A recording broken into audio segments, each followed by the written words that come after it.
Salve fratres, welcome back into the jungle of Protestantism. Hari ini hari Minggu biasa ke-20. Selamat berhari Minggu, selamat merayakan hari raya yang diwajibkan oleh gereja. Saya mau mengajak kita untuk bertanya. Dalam beberapa video saya ada banyak komentar dari netizen Protestan.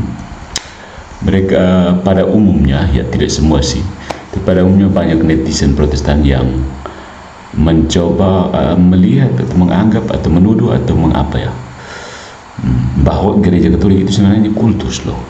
Gereja Katolik itu adalah sebuah semacam kultus. Nah, pertanyaan kita bersama pada pagi hari ini mencoba mengajukan pertanyaan, mengapa Protestan cenderung mengagungkan kebebasan berpikir dan dengan demikian melihat gereja Katolik sebagai semacam kultus.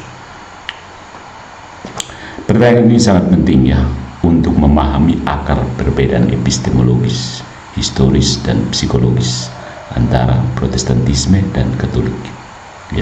Kita akan mencoba memeriksa secara mendalam tentang mengapa. Pertanyaan mengapa ini pentingnya, pertanyaan filosofis. Mengapa banyak Protestan cenderung mengagungkan kebebasan berpikir dan melihat gereja Katolik sebagai semacam kultus? Apa itu kultus? Sebenarnya kultus itu pengertian aslinya netral, tapi kemudian pengertian modernnya itu lebih ke psikologi manipulatif. Kultus dari kata kolere yang artinya mengolah. Nah, sebenarnya agama itu sendiri adalah kultus, penyembahan itu kultus. Tapi sudahlah, sekarang sudah dimaknai secara modern sebagai semacam trik menipula, begitu. Oke, mari kita bongkar. Kenapa? Pertanyaan kenapa? Kenapa banyak orang di luar gereja Katolik cenderung melihat gereja Katolik sebagai kultus? Yang pertama, ada warisan individualisme modern, dari Luther dan revolusi epistemologis. Ingat bahwa pada abad-abad sekitar abad ke-16, 17, 18 itu ada revolusi pemikiran yang dinamakan Renaissance. Jadi sudah skolastik, kemudian ada Renaissance, artinya kelahiran kembali, aufklärung, pencerahan, enlightenment. Seolah-olah jadi sesudah enlightenment ini mencoba untuk menunjukkan bahwa semasa sebelumnya itu gelap dan mereka membawa terang.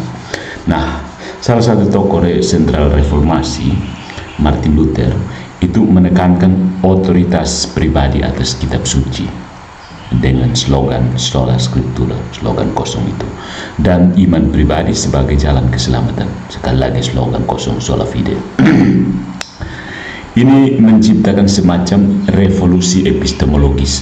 Maksudnya begini, epistemologi itu maksudnya cara kita mencapai kebenaran. Jadi ada perubahan besar dalam cara kita mencapai kebenaran, namanya revolusi epistemologis. Kebenaran tidak lagi dijamin oleh otoritas gereja, tetapi oleh hati nurani individu yang menerjemahkan Alkitab secara pribadi. Nah, ini kutipan dari Luther. My conscience is captive to the word of God. Luther di Worms tahun 1521. Dari sinilah muncul kultus baru yang tidak disadari oleh mereka, kultus otonomi pribadi. Kultus otonomi pribadi. Kebebasan berpikir bukan sekedar hak, tetapi dianggap sebagai ciri iman sejati. Nah, ini warisan dari Luther. Lalu yang kedua, ada reaksi psikologis terhadap hierarki dan sakramentalitas. Gereja Katolik pasca Konsili Trente, sesudah Konsili Trente itu menampilkan struktur yang jelas, hierarki, dogma, liturgi, sakramen. Ini dipandang oleh Protestan sebagai sistem mengikat yang membatasi hubungan pribadi dengan Kristus.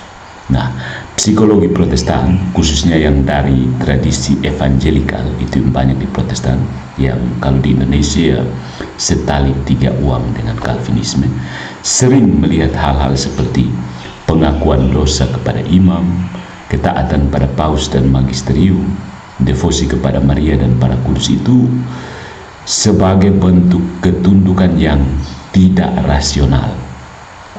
Artinya menyerahkan akal dan kehendak pada otoritas luar. Nah, dalam paradigma mereka, ini sangat-sangat mirip dengan ciri kultus. Pengontrolan pikiran, ketundukan mutlak, dan doktrin yang tidak boleh dipertanyakan.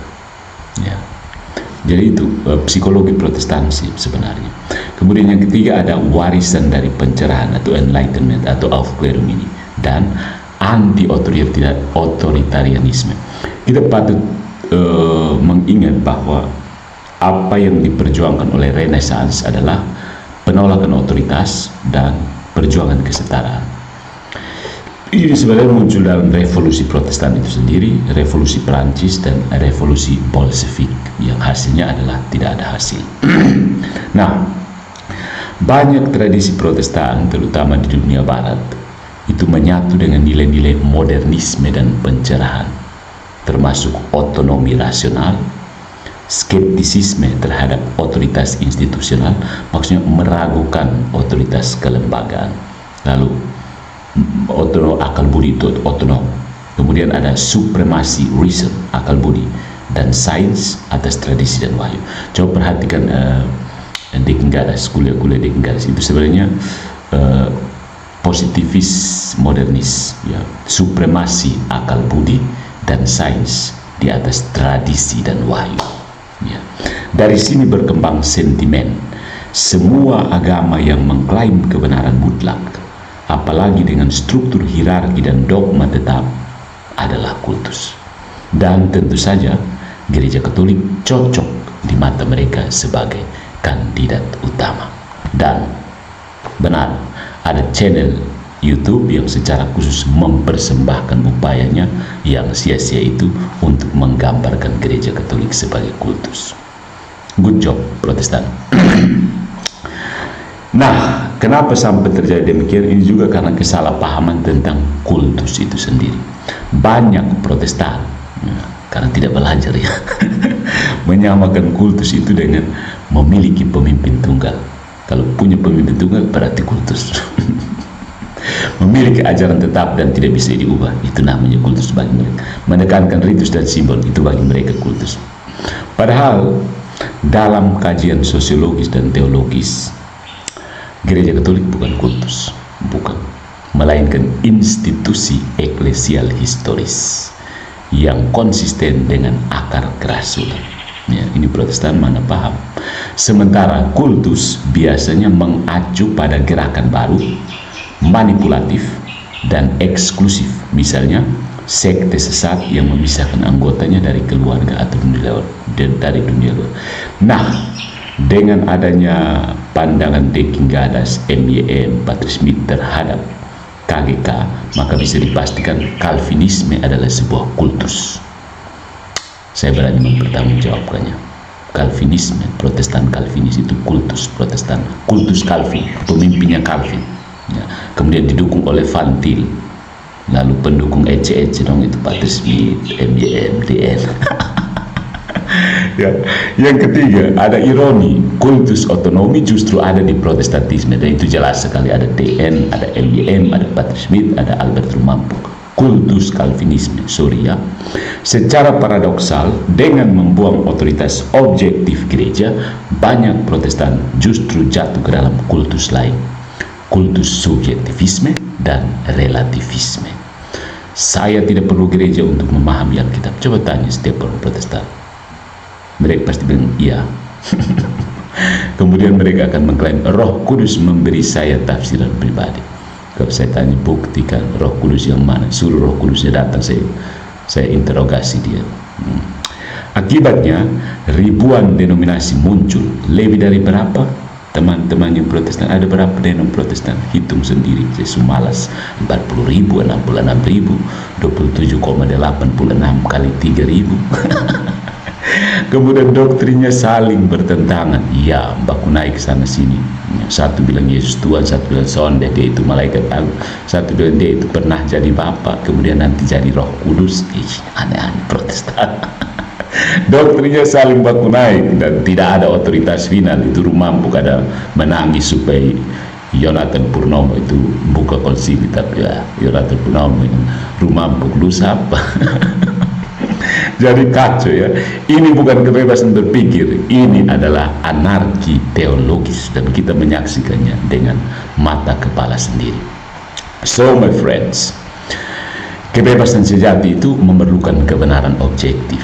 Ya, kebebasan berpikir sejati bukanlah bebas dari kebenaran, tetapi bebas di dalam kebenaran.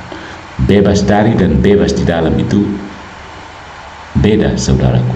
Gereja Katolik tidak membelenggu akal. Justru Gereja Katolik punya tradisi intelektual yang sangat kuat. Protestan bisa goyang, ya.